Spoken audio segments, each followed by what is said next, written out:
Thank you so much from the bottom of my heart to all of you. It's a proud moment to host this conference in my own constituency in Guntur. This is actually a third rural development related national conference that's being held in Guntur area, especially in Andhra Pradesh. The reason we wanted to do these things in Guntur or in Andhra Pradesh is actually to support the government of India. If you look at Modi ji, he has been working tirelessly hard, coming up with excellent schemes that uplift our entire country and make it to Viksit Bharat. But the implementation of those schemes is what matters at the end, and that is what going to change it.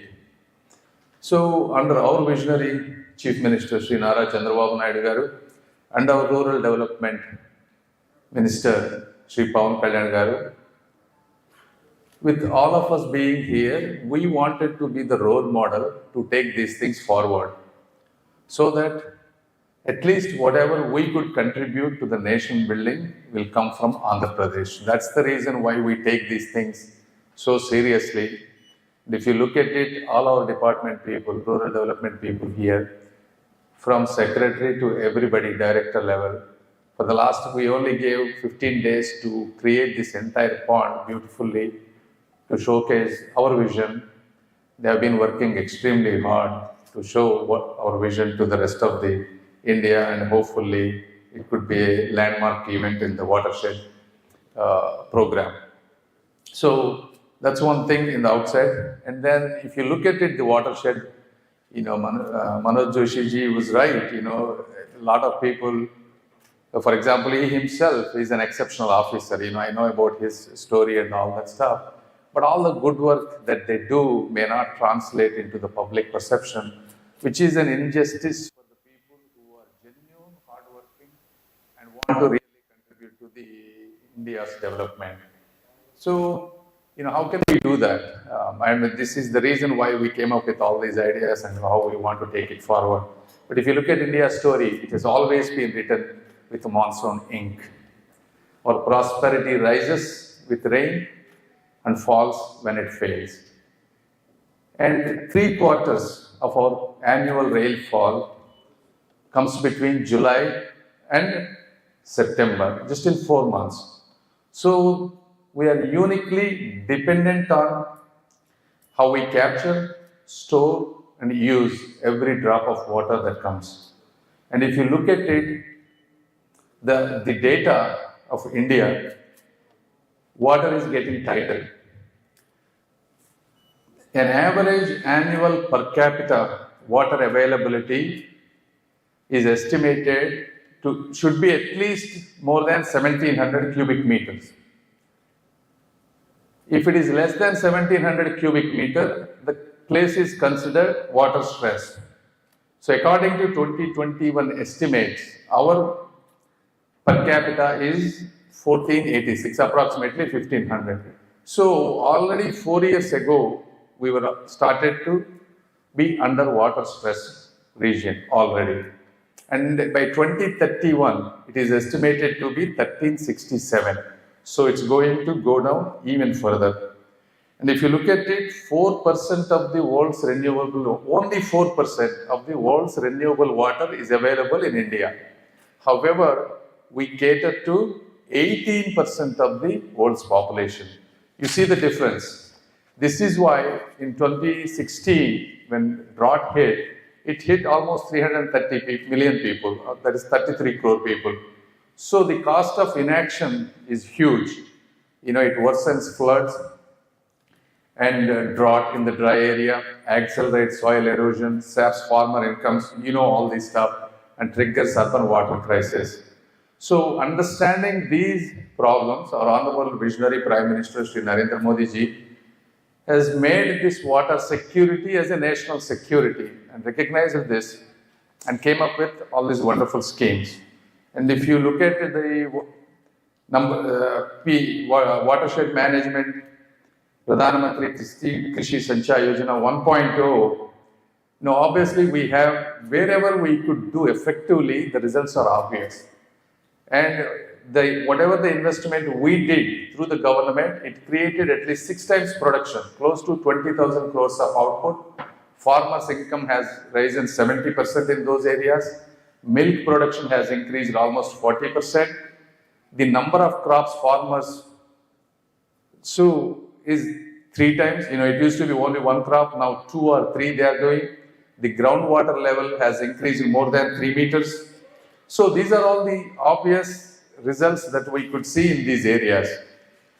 And since the watershed 1.0 was successful, the 2.0 was extended from 21 to 26. We invested almost 13,000 crores, both central and state share, resulted in 1,200 projects on the ground, covering 50 lakh hectares of the land area.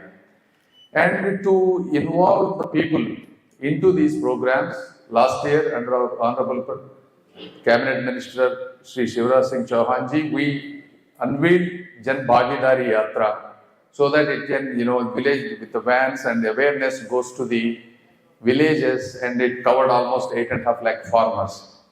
And so these are the things, obviously, wherever they have done effectively, it worked. So when communities lead, change follows. This has been shown.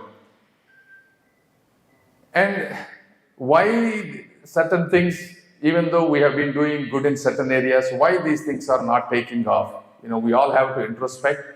Obviously, there are so many reasons. For example, at least, me, I usually, I build a business, so I understand why certain things really don't work and why certain things take off. So there are several reasons, right? Government departments work in silos rather than integrated work.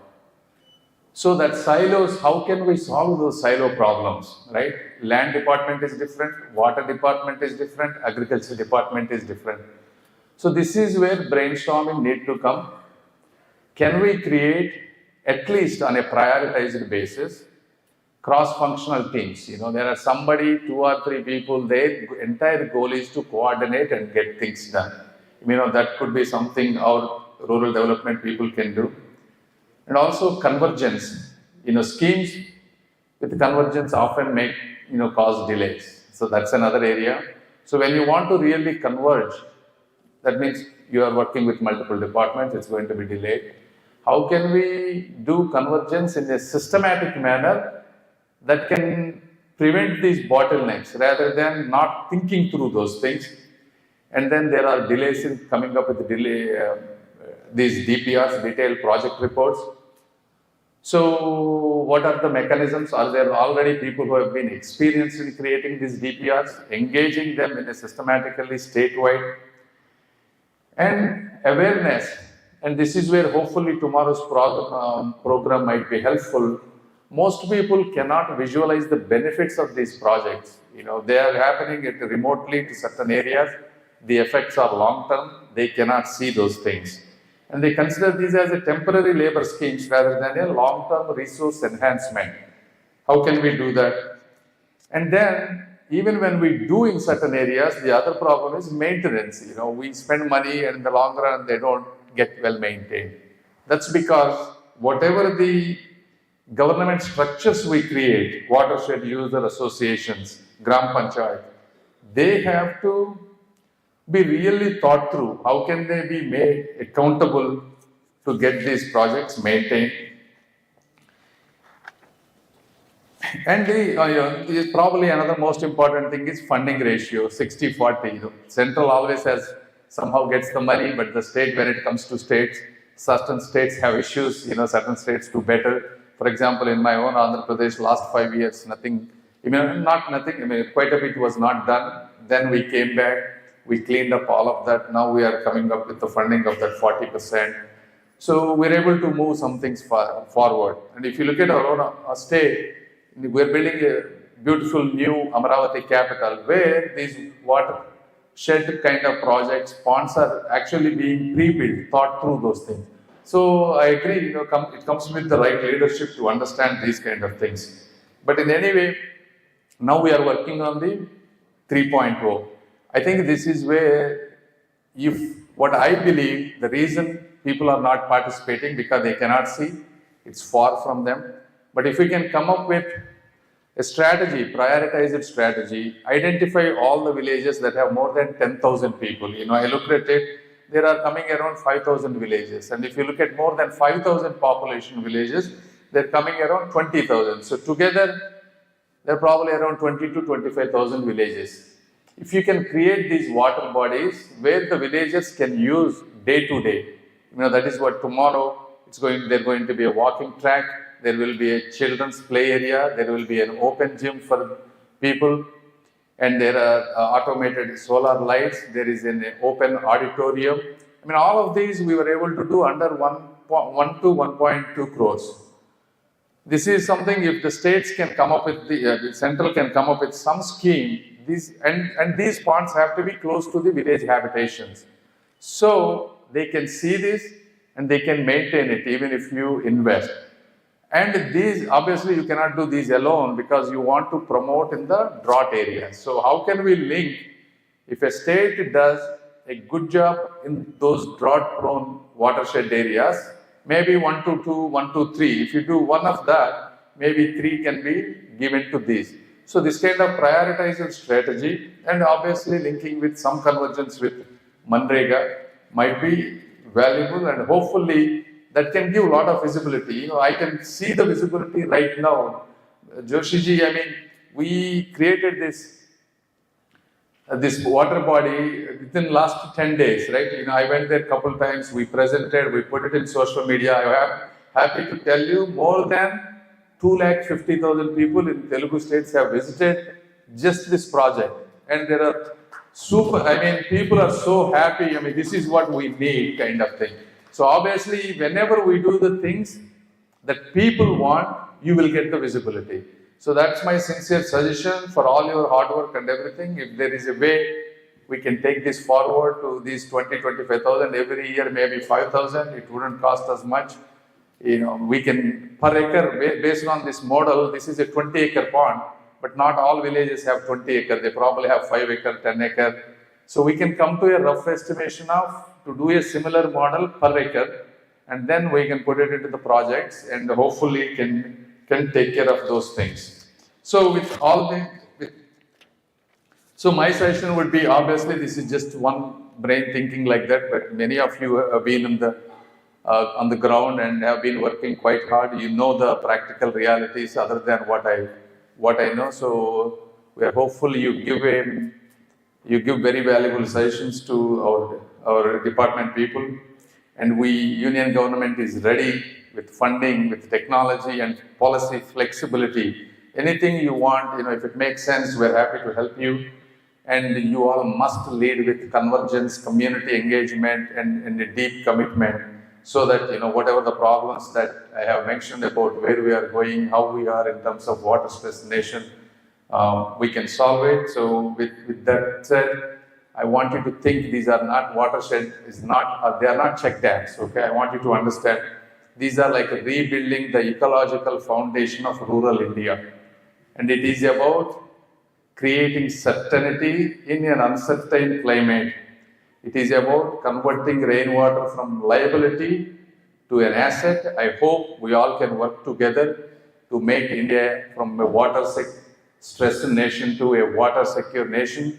Once again, I wanted to thank you all for flying from different places, coming here. I hope you get to enjoy Guntur food. Tomorrow we will see, and we'll have a big outside gathering. And I wish you pleasant time in Guntur. Once again, thank you so much for everybody who is involved in making this program successful. Thank you.